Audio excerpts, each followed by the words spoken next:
Vanessa, do you want me to go ahead and jump in and start us off? Yeah, let's get us going.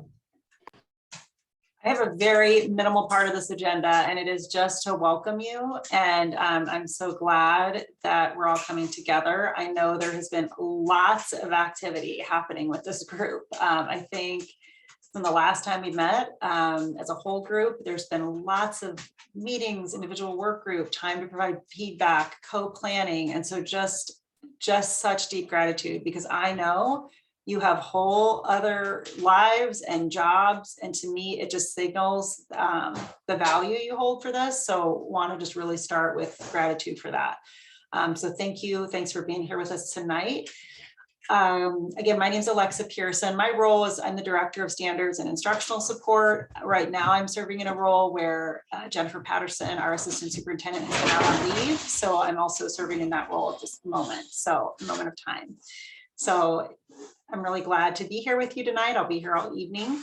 And really quick too, I want to mention one, a person that's missing tonight is Mona Halcomb, who was a great partner with us from the Office of Indian Education. She actually just took a new role at the Washington Education Agency. So she's going to be working with them. And we had a great send off for her, but she was like a core partner. So we'll continue to work with Office of Indian Ed to make sure that we have continued collaboration and feedback from them. And with that too, April Campbell, who's the director of our Office of Indian Education, had shared recently that we're putting a pause at ODE on land acknowledgements. Part of that is usually we had started this meeting with a land acknowledgement. And so part of that is just our office getting feedback from tribes right now, getting feedback. I'll just be really honest, our standards and instructional support team had a really deep conversation around this for a while, talking about like, when does it feel that it's just performative? What does a land acknowledgement really mean? Why do we do them? And there's a lot of different resources out there. So right now they're working closely with the Legislative Commission on Indian Services, LCIS, and they're going to come up with guidance. And until then, April's asked us to push pause on that. So I just didn't want to not do it. And people ask why or wonder why. So just wanted to be transparent about that. And I think that is all I'm supposed to say. Is that true, Vanessa? Is that my... You need to introduce Sharon to our group. Oh, yes. I didn't know. Yeah, so normally we've had Jennifer Sappington with us, but here we have Sharon with us. She is, Sharon joined our team. Sharon, how long has it been since? I started on October 1st last year. So, and Sharon, do you want to say a little bit about yourself? Yeah, I previously was working at the Oregon State Hospital for about 6.5 years. I'm originally from Hawaii, and I live here in Dayton, Oregon, with my husband, who is originally from Estonia. He is a native of Estonia, and so, understandably, we've been kind of watching the world news pretty closely, but it's good to be here, and I'm excited because Jennifer's like, I'm not feeling good. I said, that's okay. We got it. That's fine. We all work as a team. So it's very good practice for me, and it's always a pleasure to help bring support to the team. So Sharon brings like such great energy to our team all the time. So welcome, Sharon Awanapu. Thank you for being here. All right. And I'm just going to stay here and listen and learn with all of you tonight.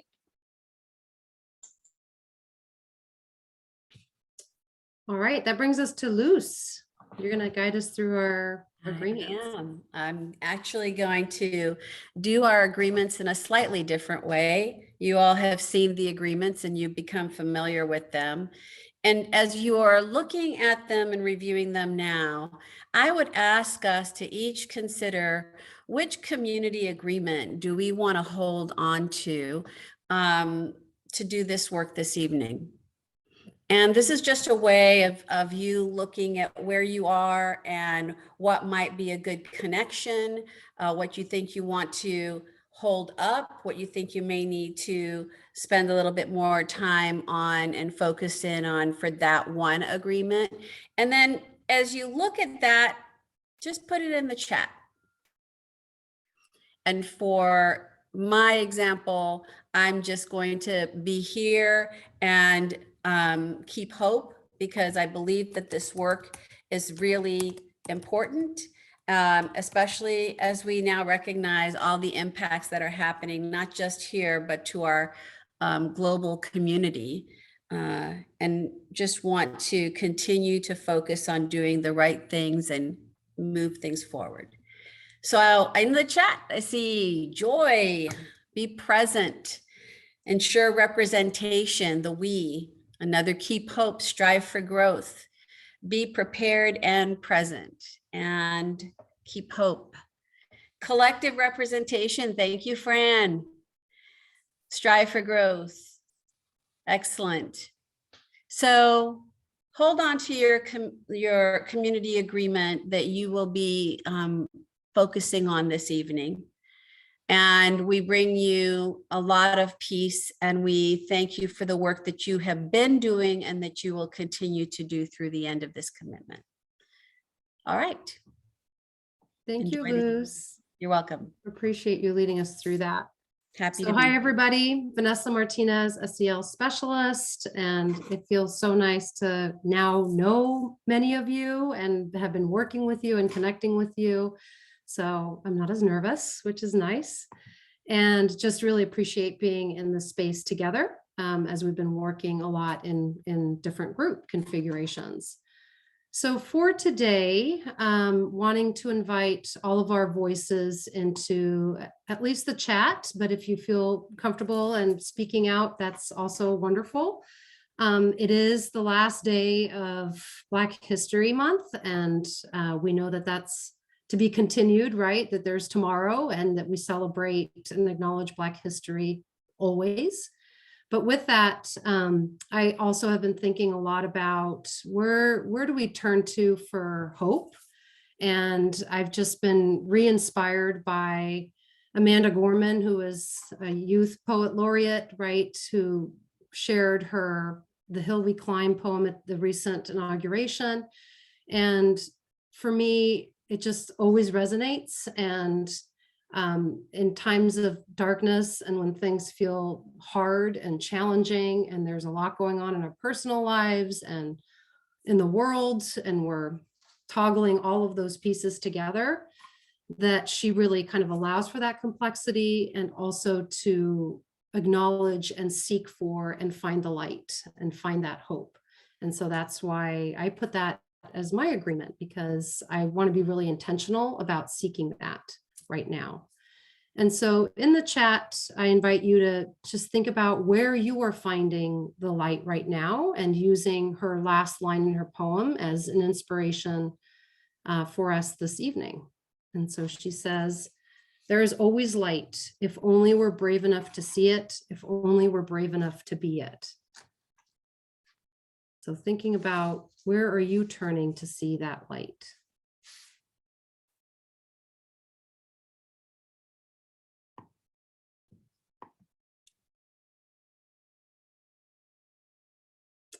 Yes, kids, they lift me up always. So true.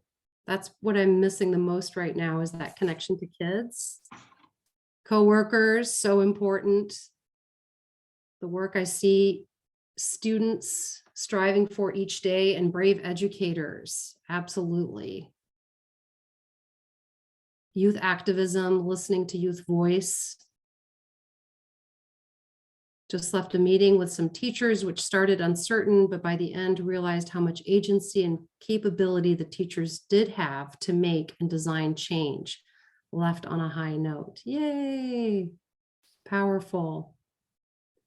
Yeah, educators, the team I'm working with, and the external community we serve, all of those.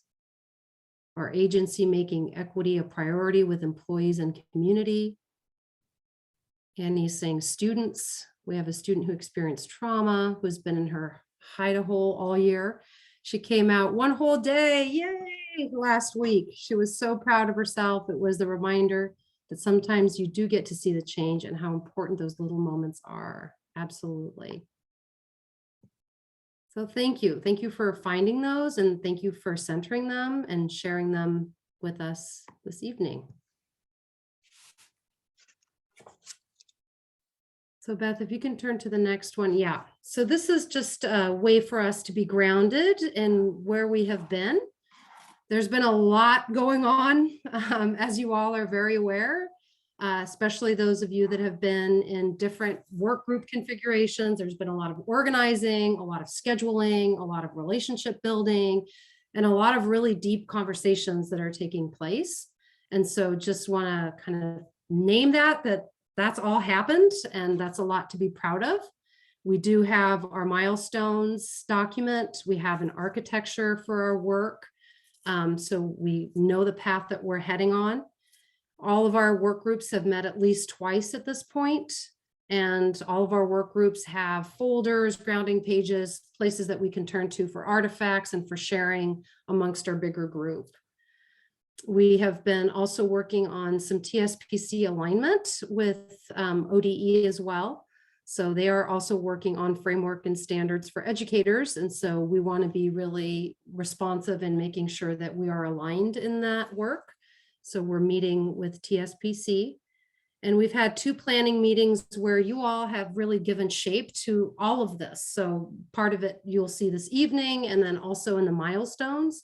So just your feedback and your voice has been really crucial and really valuable in helping us figure out how to make this all work.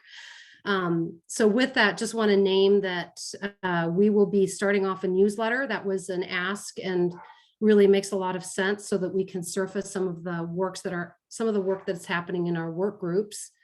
And then that first hour of flex time, just every time we meet as a big advisory group, that will always be the case. It's a chance for teams to meet, connect, ask questions.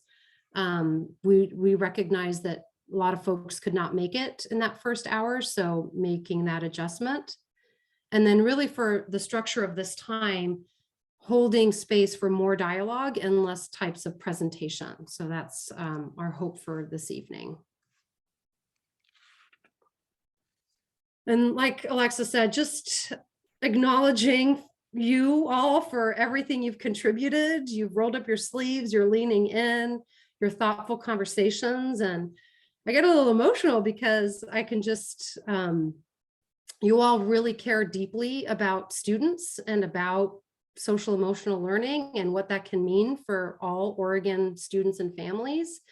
And I just see that, and you show up in lots of big ways. And today, you'll see a lot of your engagement team will be up here kind of organically figuring this out with us, alongside us. So we just really appreciate your leadership and your voice and your thoughtfulness and care all along this journey. So this is our placeholder. These are our little arrows that kind of show where we are. So here we are at our advisory group meeting, right? February 28th.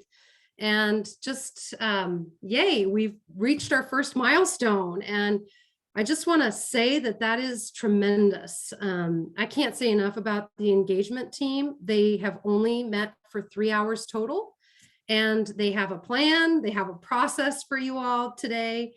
And that was all done with 3 hours worth of time. So just, again, an expression of gratitude for the deep work that we are all doing and committed to on this team.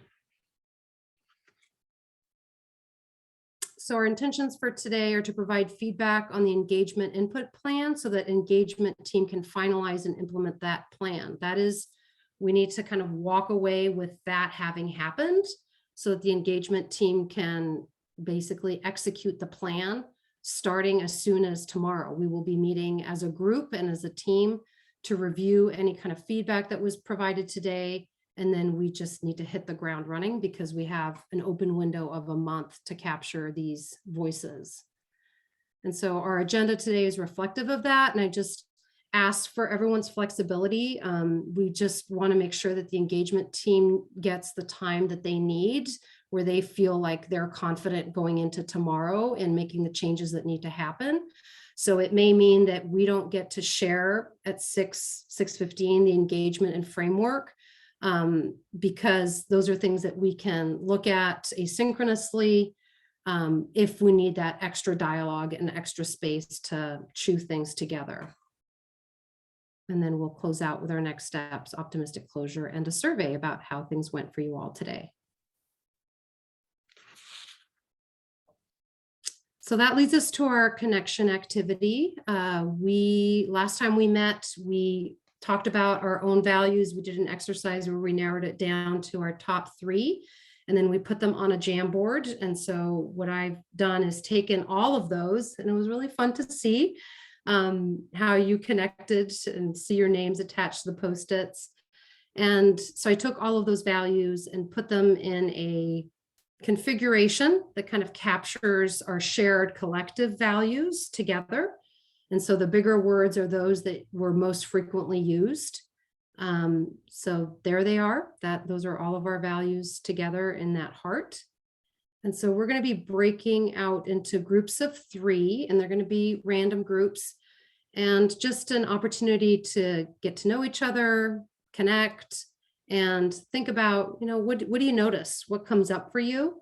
Are there connections that you might see to the whereas statements, or maybe to our work together on this team? And then is there anything that's coming up for you about what you wonder, or what might be missing, or what noticings do you have around that? So we will go ahead and be in those spaces for 7 minutes in groups of 3.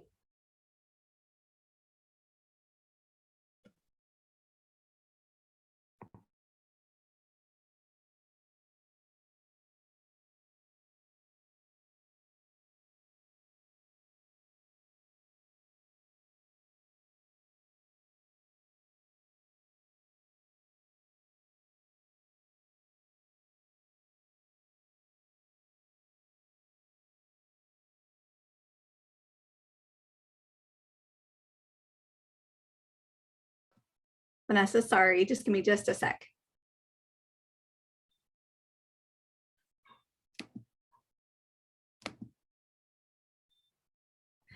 Thanks, Angela.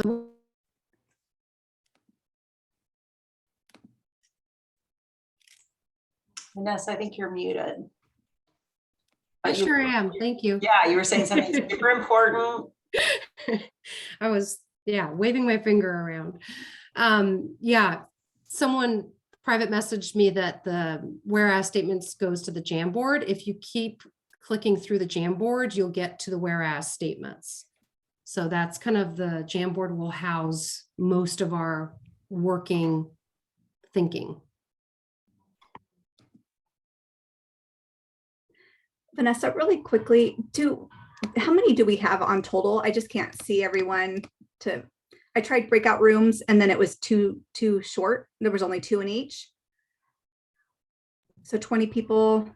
Looks like Luce is saying 20. So maybe 6 rooms. Okay, got it.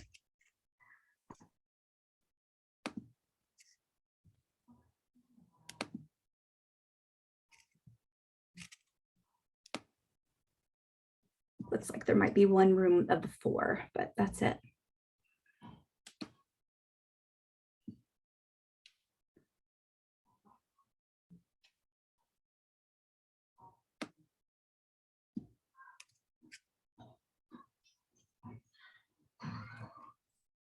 Becca, did you get yours? You did. Okay, perfect.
Great, thank you.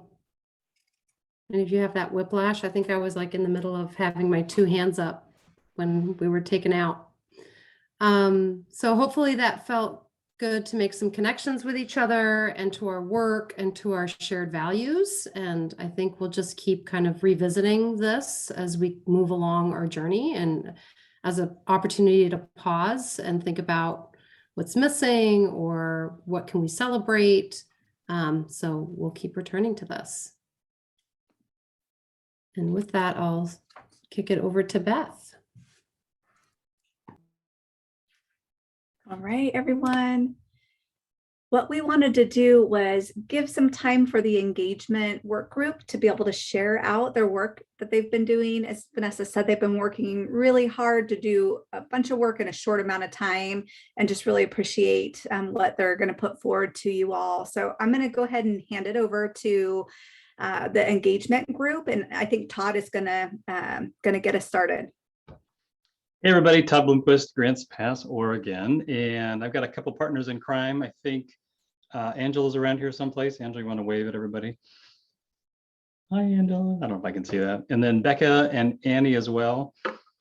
And I'm going to get us started, and then when I start failing, they're going to jump in and save me. So that's exciting to have so many good friends.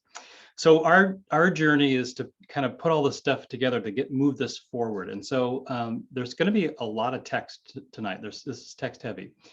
And so we wanted to also just give you space to like process that a little bit. So it wasn't just like going super fast through a whole bunch of content and then having to make decisions about it. So we want you to feel like you have time with it. So we're going to review a couple of documents.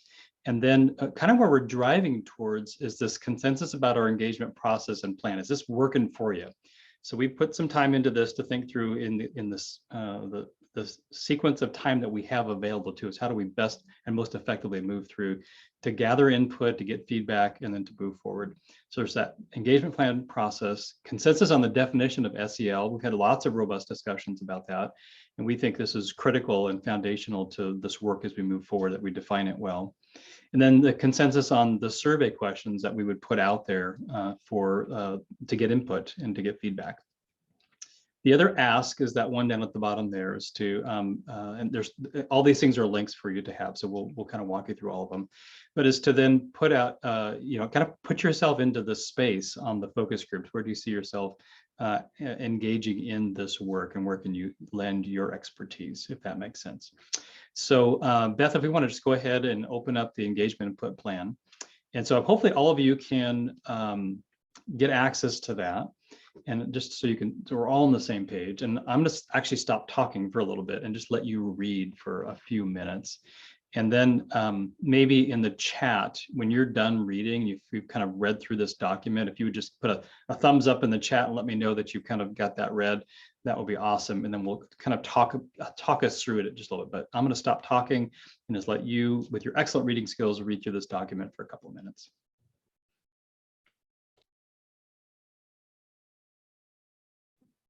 Todd, can you see it up on my screen as well? I can, yeah. And if you can make it large if you want to, but I think people are reading on their own too. So.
just doing a check on how much more time you would like. Maybe if you would just throw in the chat 1, 2, 3, 4 more minutes. Let me know how much you need.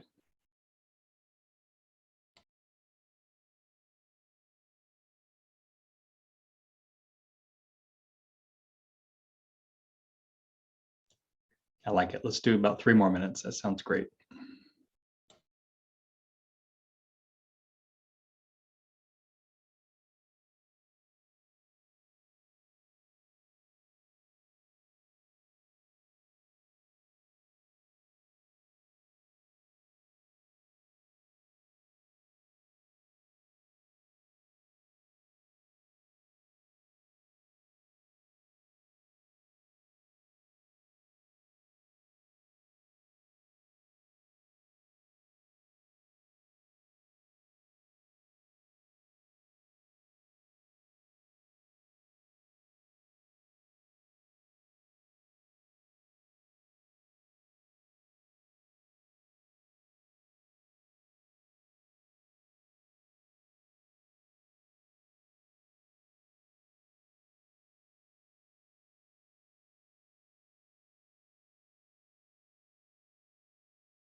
Okay, well, hopefully that gave you enough time to kind of sit into our document.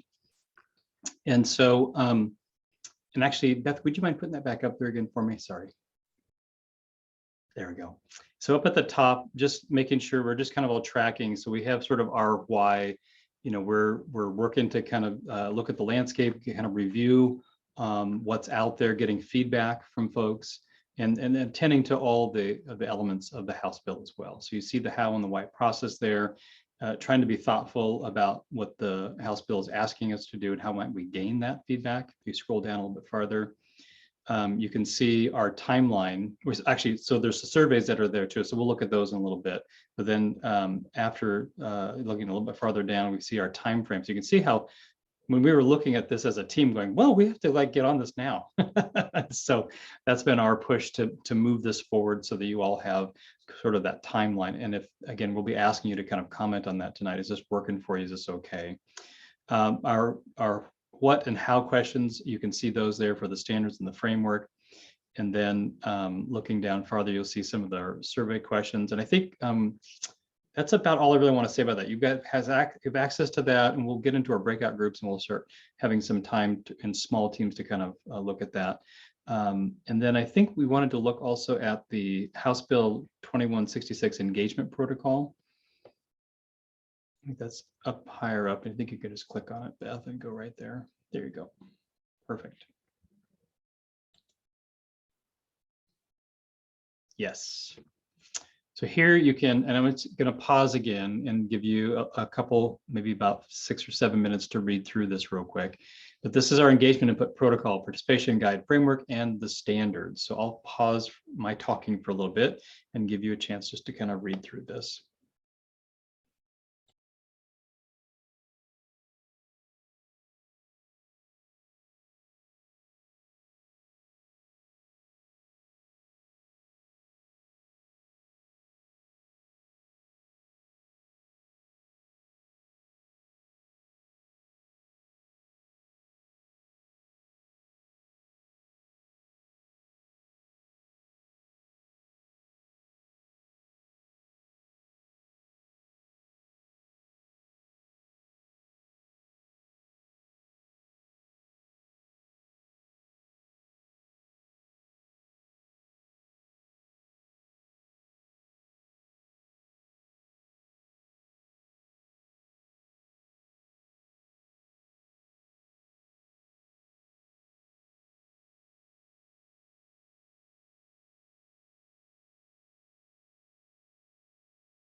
And recognizing that many of you may have already read this, if you could just throw in the chat about how many more minutes you would like for this document.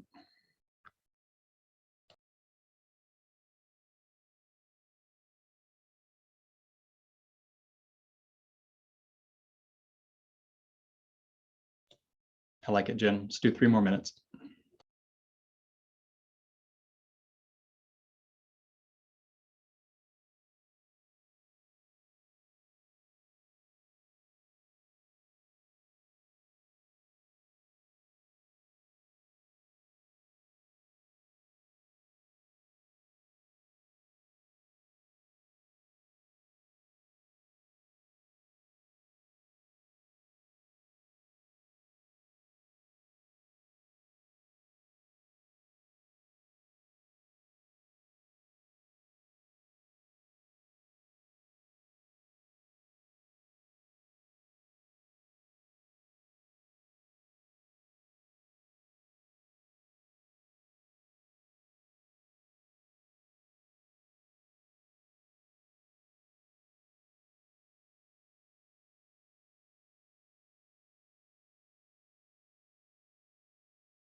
Okay, well, hopefully that gives everybody enough time to kind of get themselves oriented to these documents. On this particular document, we're looking at the strategies for engagement. So as we reach out to folks in our communities, this is sort of the protocol that we're working from to engage folks. So looking at that purpose behind it, here's the general expectation. And then as we move down into the purpose of it, we're gathering input, we're getting a wide variety of stakeholders using the frameworks, those kinds of things. And then you can see sort of the process itself and the activity. So what it looks like, what the kinds of questions are, so that there's consistency between all the folks that we talk to. And as we gather that sort of anecdotal data, qualitative data, if you will. Anything else from the team on those documents? That just kind of gives you a very high level view of those big nuggets. Making sense? Any big questions from anybody on the group? Anybody on this call? Okay, hearing none, we'll let you kind of have those sit there, and then when we get into your breakout groups, then you can kind of chew on that a little bit more, if you will.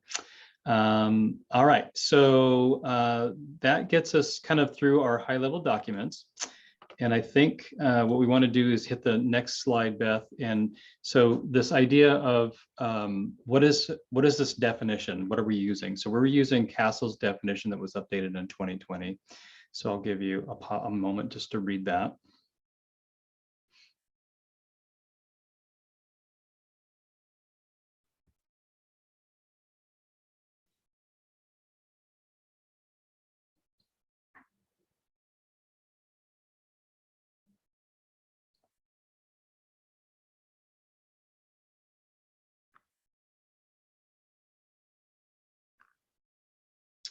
And I will tell you that we've had some pretty robust discussions about a definition. And so just to be fully transparent, there are folks in the world using different definitions for SEL. And so we felt it very important that we be clear about this. And there's been some work done in the early learning division, having already adopted these standards. And so using that to be kind of thinking about scope and sequence, like it's already been done. And so we're building off of that too as we go up the grade levels.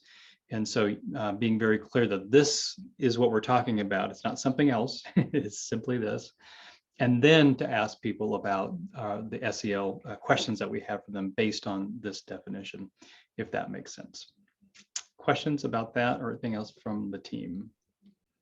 I think just the idea that we would have a definition at the top of the survey when it went out, so that people would know, everybody would have the same opportunity to see this is our definition of SEL at this point in time.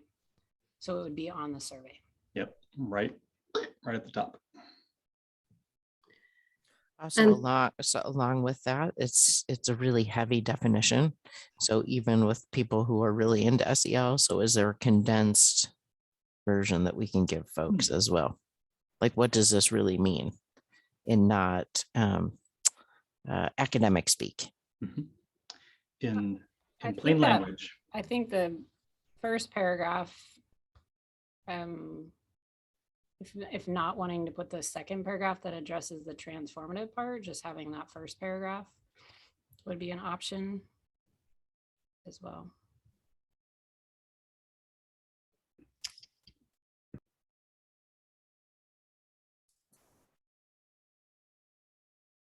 I think. Are we giving comments now, or should we wait till we get in small groups? I think mostly in the small groups, but Subin, if you have a quick thought, just globally, like this is a great place to land it.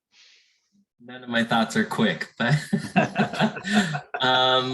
I do have an overall note about all the kind of outreach emails and even the protocols. They do feel a little heavy, and especially if we're trying to get FaceTime with students, like we'll have to make sure we adapt to make sure we can, just present ourselves in a way that feels accessible, approachable, and that it connects with them, not just we're trying to get something out of this, right? What is the value to them? And then also, I appreciate this definition. I think it packs a lot into it, but I also wonder about some of the newer thinking around equity and its relationship to social emotional learning, in that this is not just about what kids need to do and not do. These are structural issues in terms of what schools need to do and not do. I wonder if this narrows the conversation just to what kids need to do versus broadening the conversation, which is what I think we should try and do. I love it. And I we'll- thought, Go I was ahead. just No, go gonna ahead, say, Angela. I thought about that. So maybe just to reframe this is that this is just for the survey. Like this is not necessarily the definition that Oregon's going to use around the standards or framework, but having a definition that is commonly vetted across the country that's already been utilized, that people recognize for the purpose of this survey. And I understand SEL means a lot of different things, but we talked about this as an engagement group. This is the law. This is what the law is saying. It says social emotional learning. We could also use, there is a couple sentences from the law that we could use instead, but yes, there are a lot of other things looking at different ways to talk about social emotional learning, but as far as a vetted definition that's commonly utilized across the country, across various districts in Oregon, it didn't seem like the best idea to try to come up with a different definition for the purpose of this survey. That was just our thinking as a small group of two. We deliberated really thoroughly back and forth about it. And it was a tough one because we also see those points that you're all making, like Holly and Subin, in regards to just the heavy language. We thought about not having it at all. We thought about shifting it. But then there was some value to just naming it is what we sort of decided to. And the law says we kind of have to, so that's where we struggled. It was a big deliberation for sure. And one other quick thing I was just thinking is I had just told our smaller group, the engagement group, that I shared a document with them from Washington State. And there's a piece in there that gives the definition similar to this, but then there, Subin, like you mentioned, the concept, there was a statement that just says SEL is not a way to grade or identify deficits. We're not grading students on what they can and cannot do. That's not what SEL is. And they say it is not just a curriculum or an add-on, rather an intentional approach to building student assets. And so I really liked that statement a lot. And I thought, I don't know if, we'll see if we can include some of that language, but the idea, you're correct about that. We need to be really, really careful not to just be like, this is what kids should and should not do. I like it. We are gathering input. This is great. Thank you so much. Okay, so I think I'm going to move us along to the next slide, Beth. And this is where we're going to ask for you to get a little deeper in this. So the way this works is we're going to get us all into 4 big groups. And that link there, the Jamboard link gets you there. And so when we get there, Beth, are we going to you're setting up their groups, right? Am I correct in doing that? Right, because we have them set up, I think, on the next slide shows us what the groups are. And in that group, you're going to kind of decide on somebody to kind of help take notes for your group there and to report out. And so we've tried to spread everybody around as much as we can, and so we can get good feedback from everybody. And we'll have about 30 minutes to have a dialogue. And what we want you to do is put on the Jamboard some of your thoughts. So the things that are working for you, the things that you're struggling with a little bit, or something else that we're missing, those kinds of things. And we're kind of use the rose. Is that what we're doing? Rosebud appreciation. I gotta go back to the Jamboard real quick. Rosebud and thorn. Rosebud and thorn. So a yellow sticky is sort of like the appreciation. When you get into the Jamboard, the blue would be a new idea, and then green would be a tension point. So those are on the Jamboard. Those are listed out for you, so you can see those.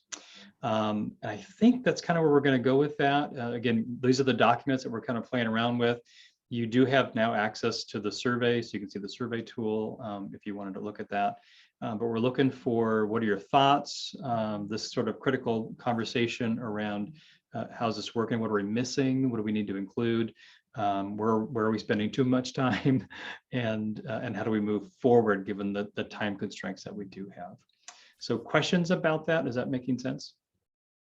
So if you look at the screen, you'll see what group you're in. I think, Beth, you've got the four breakout groups, and you'll just choose your breakout group. And then we'll put a timer on there. We'll do about 30 minutes. We thought that'd be about the right amount of time. And we'll kind of check in around here, what's going on. And then what's the E, F, and S? Oh, those are the groups. Yeah, they're the work groups. Yeah. We tried to create a group that was diverse, so that would be someone from engagement that could help answer any questions that might come up. And really what we're looking for is any tension points that you want us to come back to the main group and look at and explore together. Can I add about the survey too? I took a lot of the competencies from Castle and pulled those into the surveys, but after reflecting, I feel like part of what I'd like to have eyes on is does it address collectivist culture norms and values? Are we really highlighting those pieces too, not just individual? And then I also tried to do, Subin, like you're talking about, what are the structural things that schools need to do differently? And I know there's more. So as you're looking through just with that lens of more collectivism. Mm-hmm. Thank you, Annie. Annie, one other quick thing I was going to say about the surveys too that I had to ask for my own clarification was, you all will notice on the surveys we don't have the definitions on there yet, so we're recognizing that there's more discussion around that. The surveys are there's not the SEL definitions listed on there yet, so don't be confused by that. That will be there, but we want to really get clear on that. And we wanted to actually talk to this whole group first before we just threw it on there. So case in point, Becca, thank you. Great. Any other clarifying questions for this next session? Are we ready to go? Feeling like we kind of know what we're doing? If you feel like you're kind of know what you're doing, you're kind of liking with where we are. We kind of feel like we know what we're doing. Awesome. All right. So I think, Beth, you can just break us up into join the breakout rooms, join your number, and we'll see you in about 30 minutes.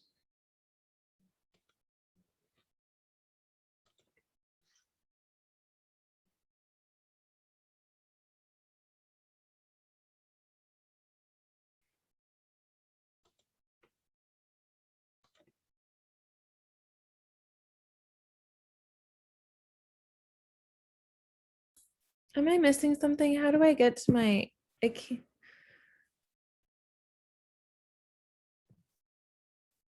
Annie, you should see a pop-up window that says breakout rooms in progress, and then your name at the top, and then you join the groups below.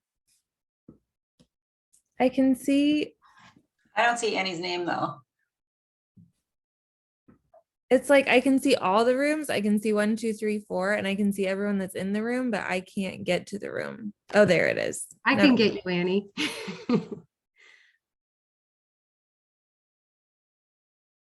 There she goes. I was just going to join a group that was a smaller group.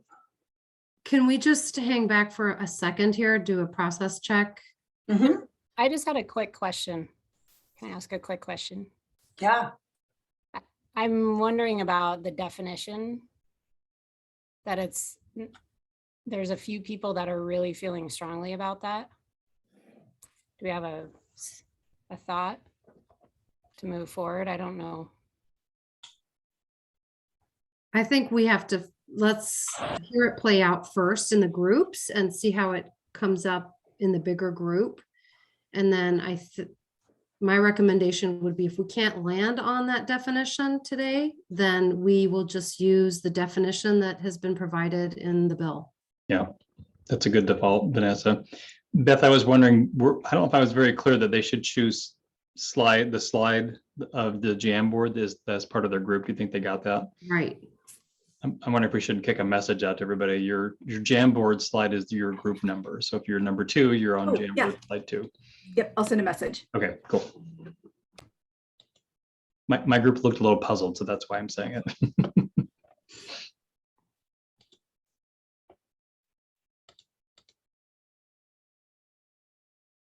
So the other thought and wondering I have is how the time, if we're going to be in there for half an hour, if we're going to come back and surface those tension points, I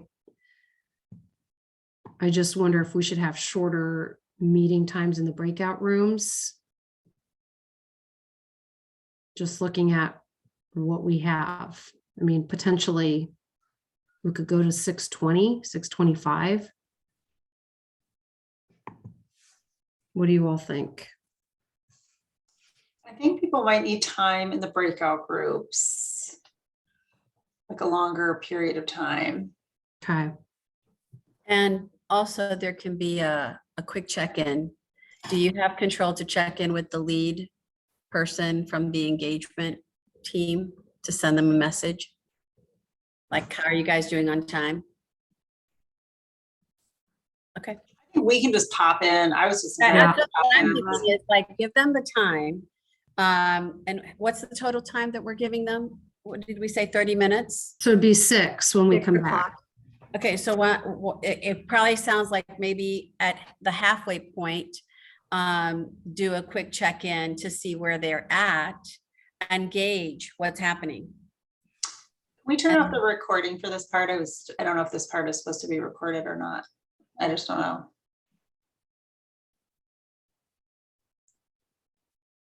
Paused. Is it paused? It's I- paused. Yep. Okay. Was that live, that whole thing? No, Okay. it didn't work out. It didn't connect to the thing for some reason. That's not the first did? time. I was with another group and the same thing happened. They needed it to be live and it didn't work. So mine is still saying it's recording. Just, I don't know if that's true or not, but it says the recording button's up there. I don't know if it is or not, but Beth, probably on your end, Let you me would have stop. to hit the pause button. I did. I hit pause. We had a pretty good discussion. Our group was small, but man, these people were amazing. I felt very privileged. Yay.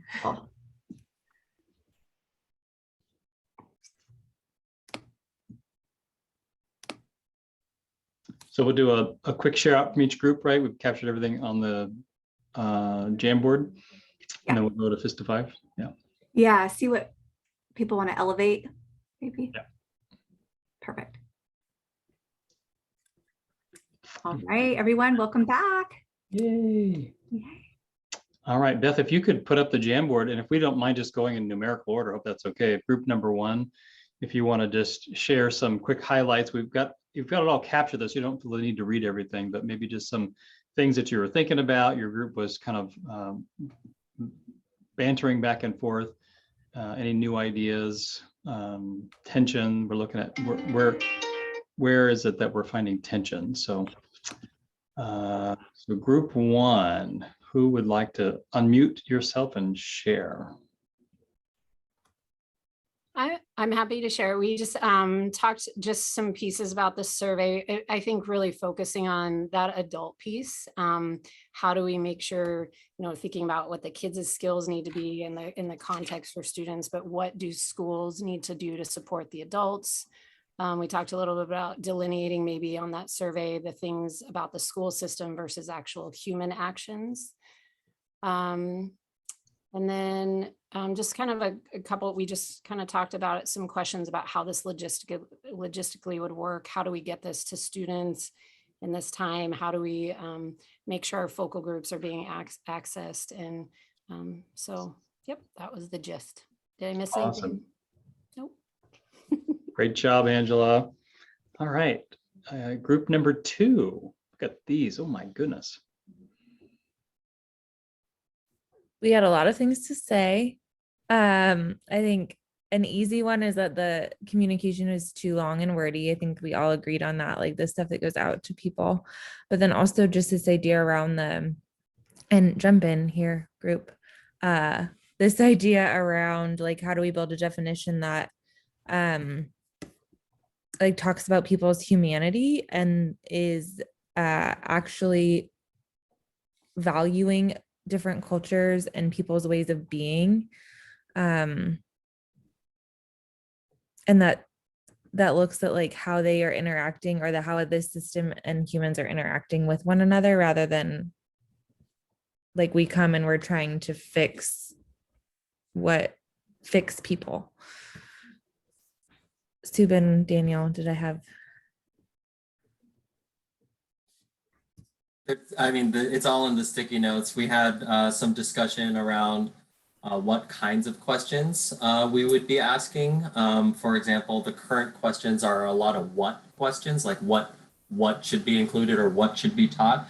And those are actually good questions to do in a survey format if we're asking just like what kind of questions.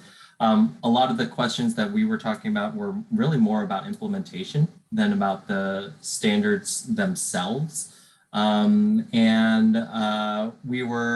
We also talked about how if we're reaching out to diverse groups with different various social identities, that there's an opportunity when you're putting together, for example, an affinity group, to ask questions that are particular to that affinity group, rather than just like a broad open question. Yeah, I mean, there were so many. Daniel, jump in. I see you unmuted. I think that's right on. There's a lot of ways to step with this one. And creating vessels for people to engage and share the ways around the people who are most influential to them. What are the vessels that will unearth the realities of like what self-awareness or self-management or any meta competency feels like, looks like, sounds like in contexts, and whether that's part that and agreeing to keep things simple and not create language and even volume of words that like volume of information that's going to alienate the very stakeholders we seek to engage. So.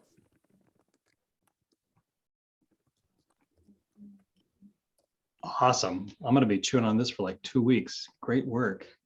How about group 3? Okay, I volunteered to speak up, but I've got in our group, we have, I'm going to find our names here. We had Holly Dalton, Melinda Vila, and Jim Hansen. Those were our other group members. And so I will get started, but I would really love for them to chime in. There's a particular idea that I'd really love for them to chime in on as well that Melinda initially brought up, so she could expound on that further. You'll notice on our sticky notes there, I'll start with this actually, and then if she's able to chime in, let me find it real quick. Just a second. It was a new idea, so a blue sticky note talking about engaging community members. If we're asking our community members or particular groups to engage in these, let's say, focus groups or empathy interviews in particular. So surveys a little, we were speaking more about the focus groups specifically though. Feels like a lot of work, both for those who are doing it and maybe even those that were asking to help us with these things.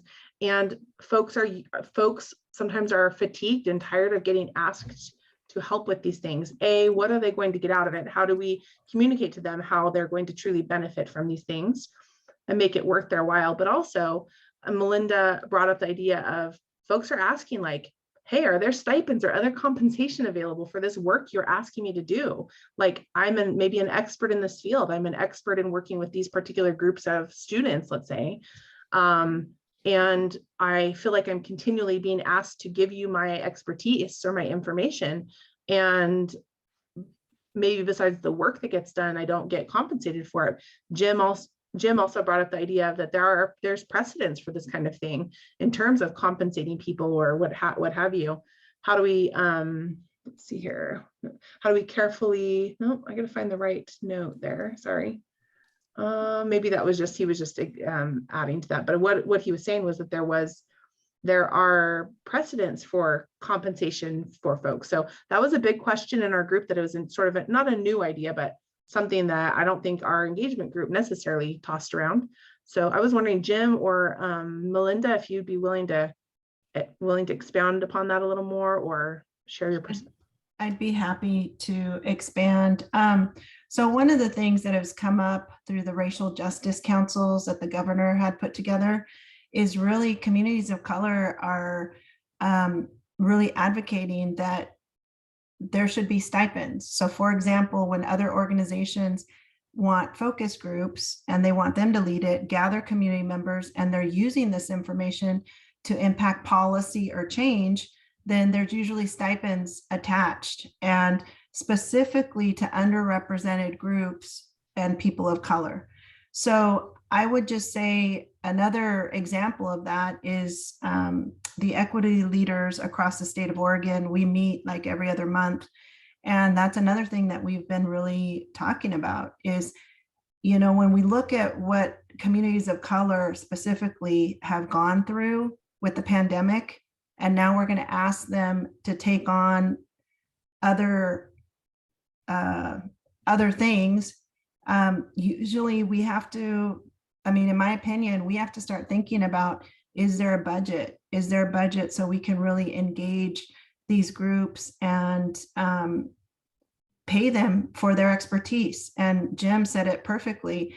A lot of these groups we're leaning on because they have contacts that we don't have, and they have the expertise that we don't have. And we're going to use that information to really make things better. So how do we budget for this engagement? And even when, you know, in our conversation, there's conversations about, well, we would just ask them to gather people for that. That's still work, you know, and that's actually a lot of work. If we really want to hear from the communities, the most vulnerable communities and underserved communities, that's a lot of work to engage them, convince them to trust you, and bring them into your circle. So one of the things as we're looking at the model, which two things I want to say, because I think it is great. And the reality is we do want to create long-lasting relationships with community-based organizations or schools that are engaging the people that we want to hear from. But with that, we also want to be respectful, and we also want to acknowledge that they're teaching us. They're our teachers in this arena. And so it's an even playing field. You know, we're asking you for your expertise. Thank you. Let's come together and do great work. So that's really what we were talking about. And Jim mentioned that the Portland Public Schools is already doing that. I mentioned that the Early Learning Division, we took it to the legislature so that we could start compensating our Native American Advisory Group for their participation. So I think this is happening. And how do we make sure that when we look through an equity lens that we're really practicing and being proactive with that? Sorry, didn't mean to talk so much. No, it's good, Melinda. Thank you. Melinda. I appreciate that. No, great, Did you have great anything else point. on that we missed about the Portland Public Schools or other precedences? North I think Clackamas.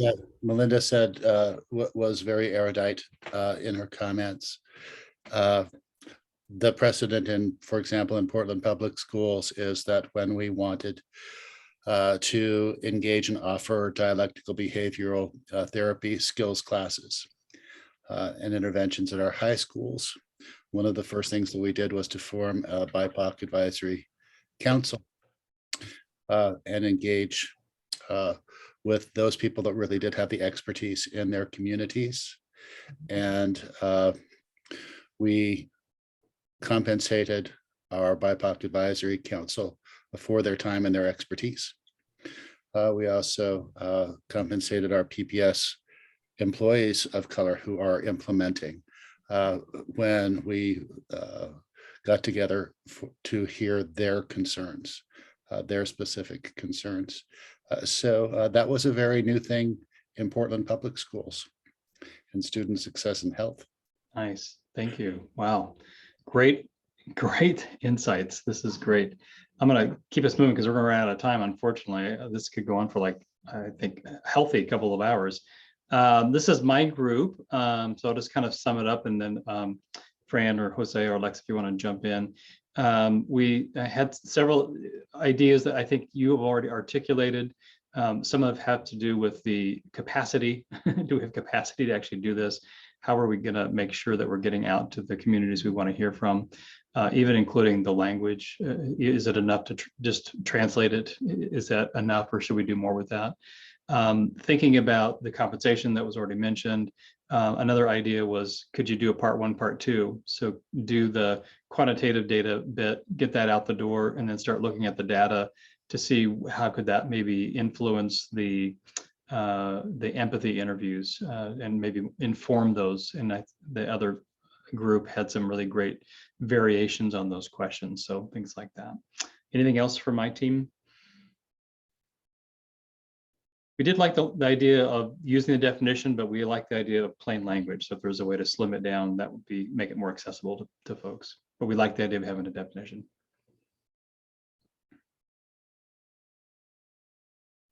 Okay, that was a ton. You all just did an amazing amount of input. Appreciate it. Okay, I think we can go to the next slide.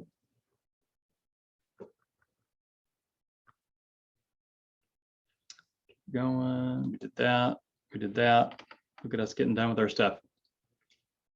All right, so this last little bit is kind of thinking through kind of a decision from this team. So part of the House bill is that we would move to consensus, and we're going to use the fist to 5. And so the 0, and actually we're going to use fist to 5 / chat.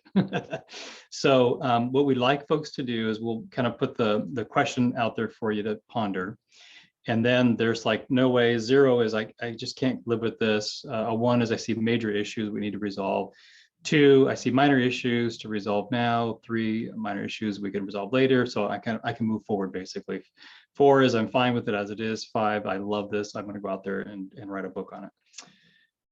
Questions on the fist to 5? Does that make kind of sense? So again, Todd, I'd like to clarify real quick so like lack of consensus, seeing major reviews or issues we need to resolve now versus resolving later. Now would be like right now in this group versus putting those issues out there and then coming back that we do need to resolve them, but we don't have to do it right this minute. Is that right? I think that's true. That's a great clarification, Becca. So I think what we would, as the team, we would take that back. We got some bunch of 3s on this, meaning there's some stuff that's there. We need to work through that and get that back to the group. 2 means we probably need to pause tonight and get that on the table, make sure that we're okay with that. Okay. All right. So the next slide then has basically the things that we need to kind of walk away with. So there's the consensus about the engagement plan and process. Is that working for you?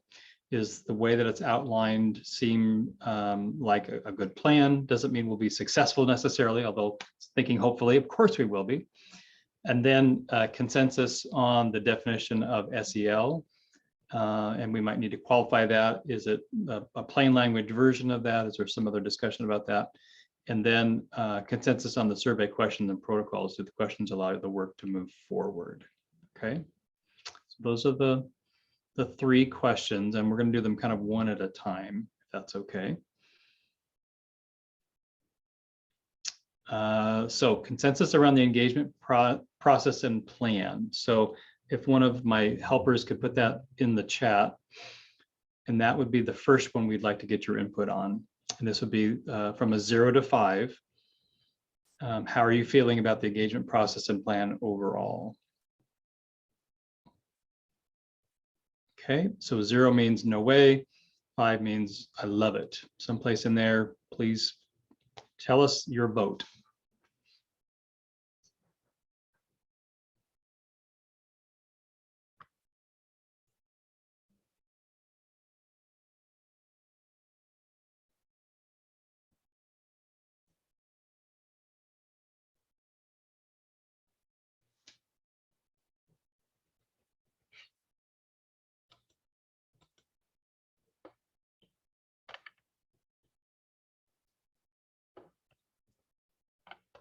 I don't know if that's everybody that has a vote. Are we there? Did everybody put their 2 pennies in? So seeing quite a few 2s, quite a few 3s, some a 1, 2 to 3. So I would say not moving forward is what that looks like to me. And then, and I don't know, Beth, if you want to do any dialogue or Vanessa before we move to the next one. Yeah, I think it'd be worth to have a conversation because of how many 2s there are just to hear a little bit more about the concern for the plan. I think a point of clarification in the plan and what I saw maybe coming up was that the plan is that the advisory group will ask people that you have contacts with if they can facilitate the focus groups. We'll all help send out the survey, but the focus groups can either be you or someone else that you have connections to. In the plan, there's also a link where to a document that Annie created that has all the different groups that were identified, and we've started to populate that a little bit, and also we'll get to that, but that's the last one for you all to help populate as well. But those would be who we would outreach to have them facilitate focus groups in the interviews. Beth, I think Holly has her hand raised. I don't know if I see that. Oh, correctly. Holly, I do. yeah. I was just going to say that would be a concern, Beth, and others, particularly for the time of year that people are in, and the brain space and the power and the wherewithal that all of our districts have right now. Our communities are tapped, and so asking people to do something else is really difficult without, I think, as Melinda and Jim we're talking about compensation, et cetera. So, and then the fear of asking people who we already know, it's who's not at the table. And those are the voices that we are not hearing from. And so those are concerns that I have. Thank you, Holly. Subin, Thanks, you Todd. yeah, of course. I don't have to recapitulate what Holly said. What she just mentioned is why I'm at a 1. I just don't feel like we can responsibly go out and ask people to organize and put together groups and things like that, given the timing, and there doesn't seem to be clarity in terms of compensation. And then I can let go of all these other different ways of asking questions that our group 2 came up with, that I'm willing to like move in terms of 3 or 4 just to kind of clarify that. But I think the most important or concerning thing that I'm hearing is if we're going to be reaching out to diverse people, that we do it in a way that feels good for them. Mm-hmm. Like it. Yeah. Vanessa. So I just want to clarify so I'm clear, because the engagement plan does include all the surveys and the focus groups. So I'm just curious about how you feel about the survey then. So if we're not ready to move forward on the focus groups, given our conversation today, how are you all landing in terms of the surveys being sent out?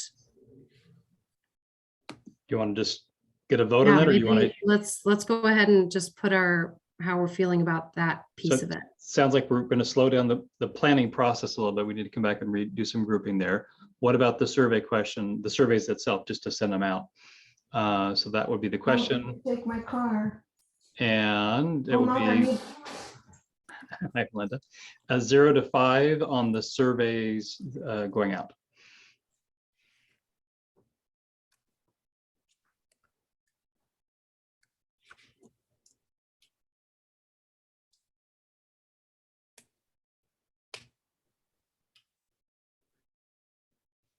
Vanessa, can I ask a clarifying question about the focus groups, et cetera, on that? Yeah, absolutely. I might be misremembering, but I think in our last meeting together for the engagement group, and I don't know if it was you or Beth or maybe both, but there was discussion around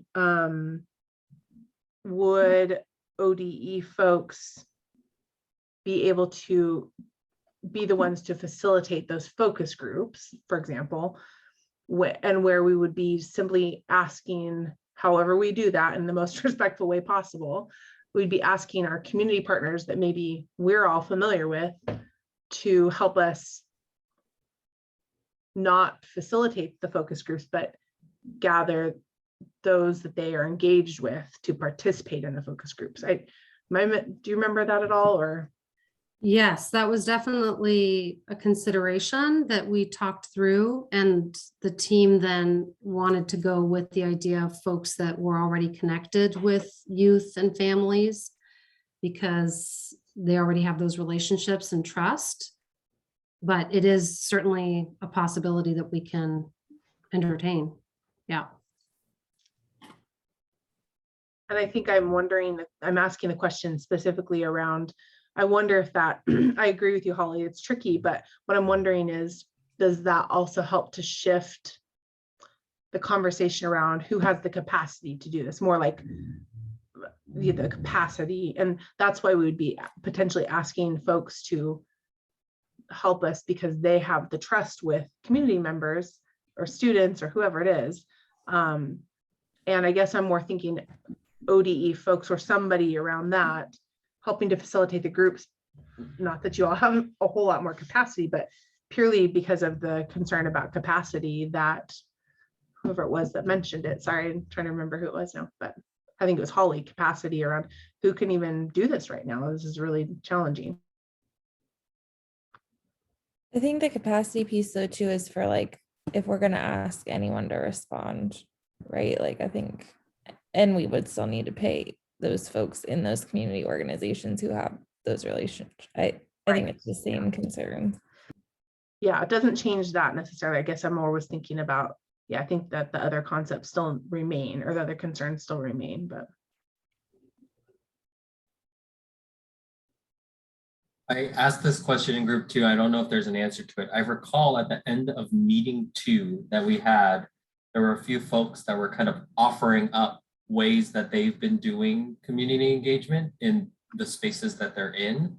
And I see that as a way to get started, right? Like if people within this group already have connections to different communities and already can maybe fit in some of this, it's kind of, you know, a way to get some information flowing in rather than feeling like we're at an impasse.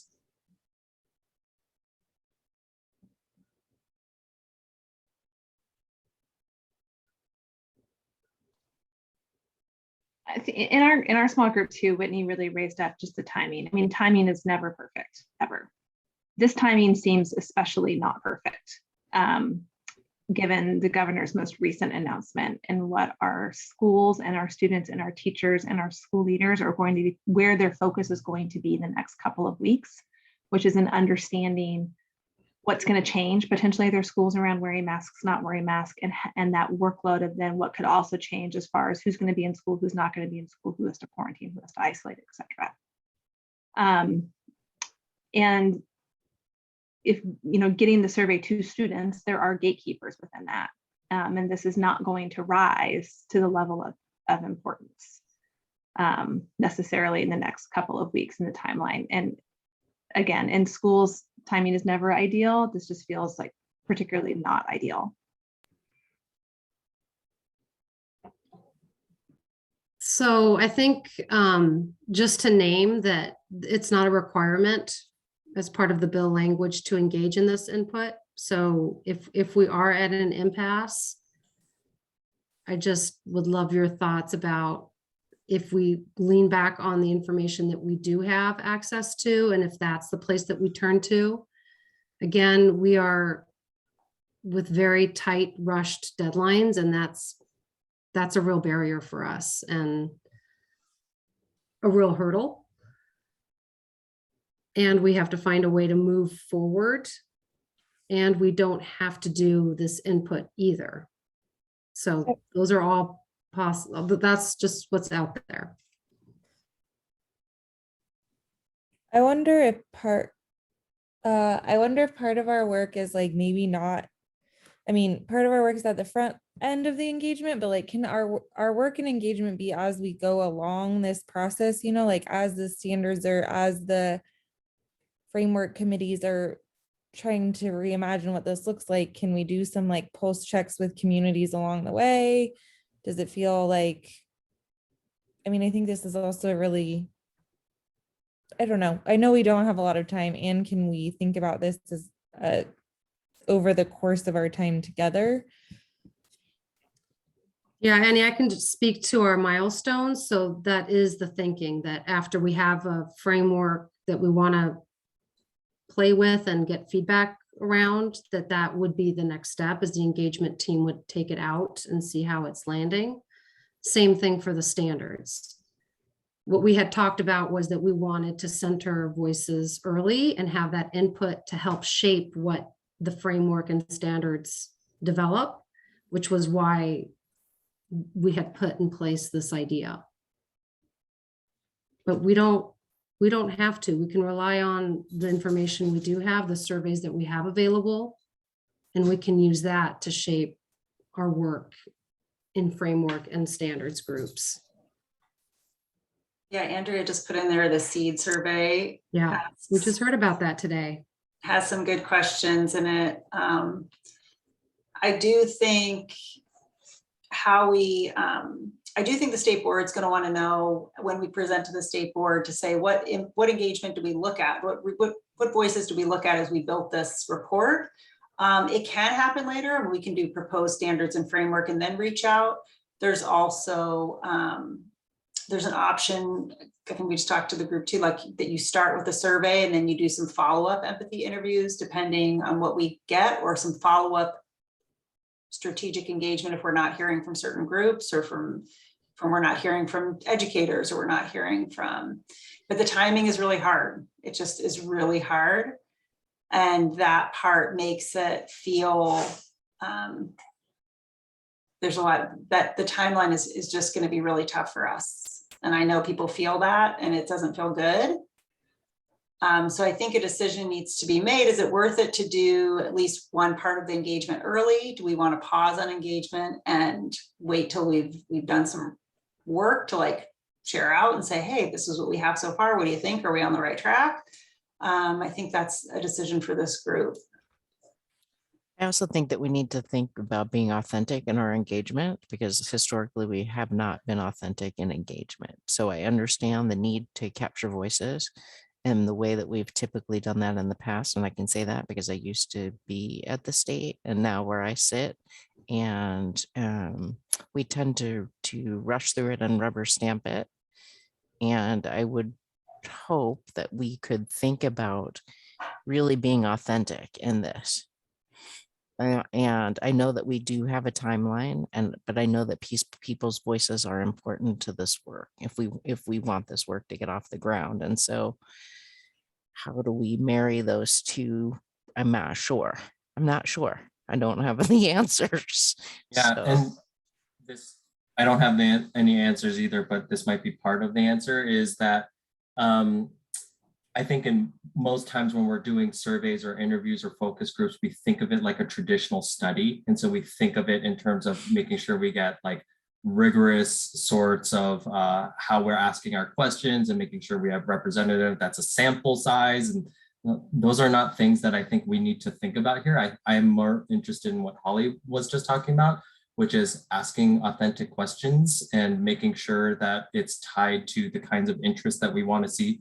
I think with social emotional learning, the way that we're tying it to anti-racism and, you know, the banning of suspension and expulsion and all those things that to me was what we could get out of engagement, was talking to diverse people with diverse perspectives who have something different to offer rather than trying to get a broad swath of people.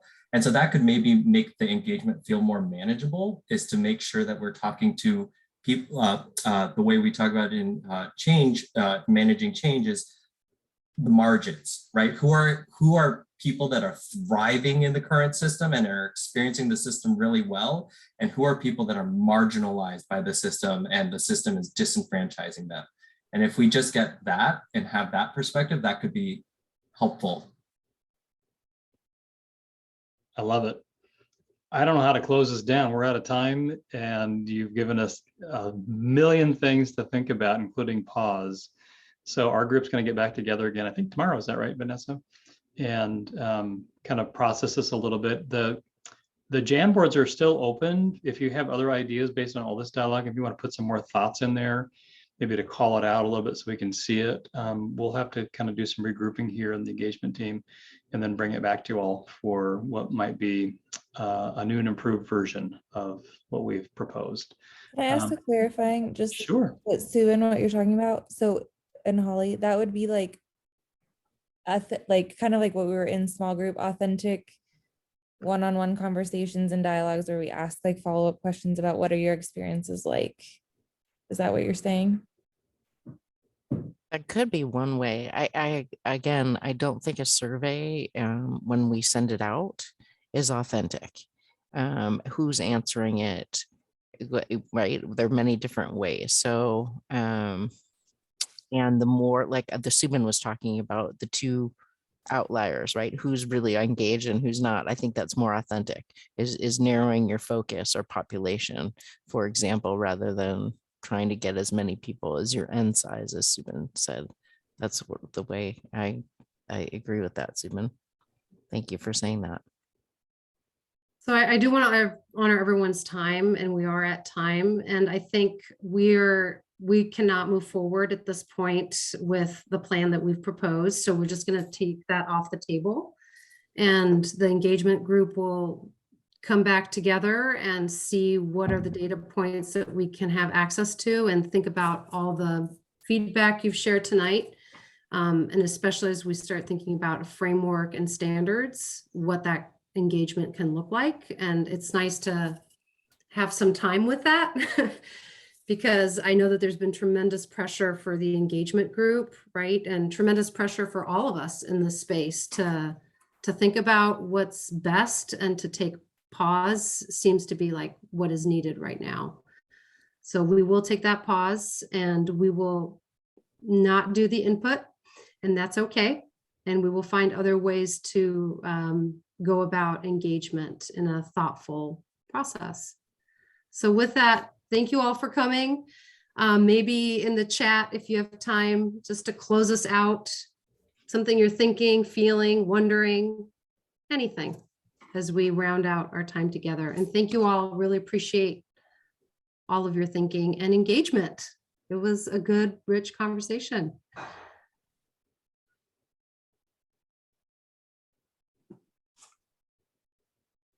Happy birthday. Happy birthday. I hope it's lovely. Oh, That's awesome. Thanks, everybody. Appreciate y'all. Have a good evening. Bye. Bye.